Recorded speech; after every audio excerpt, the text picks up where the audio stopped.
Bismillaahi Raxmaani Raxiim. Maasadan magaceeda waxaa la yidhaahdaa cibaaro.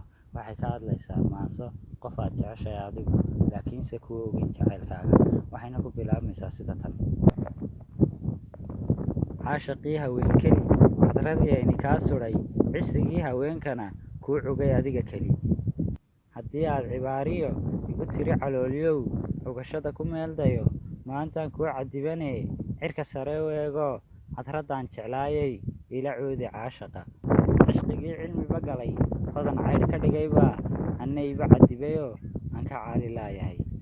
Cishadii timaadaba haddaan kuu ciseeyaa, kuu cugaa halbowlaha, cumri dharar ku toogaa.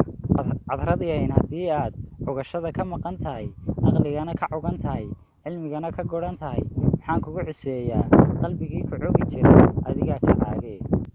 Canabey jacaylkuba wuxuu kuula nooc yahay caaniyo tufaaxiyo, cusbur iyo cilaan iyo cinabkiyo camuudo, dhowr cagaara bixiyaad caynkiisii moodaa. Mise caashaq baad weli la ciirciiraysaayood la ceegaagan tahay weli. Aqligaabad ciiniyo caydhaan dhammaanayn iyo caabuq wali arag ciyaalaad ka tahayoo quruxiyo caddaankani maceeryaamo beenoo dadkaad ku cugaysaa.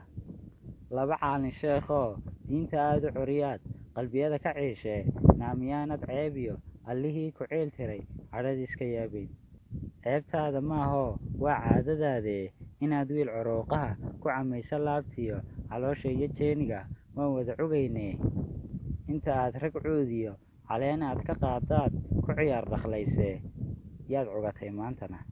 Ma mid aad u coonoo caroogoo dhadhaba qaba, mise cuuran ladanoo aabbihii cishaa'iga ku canaanta hor hoyo.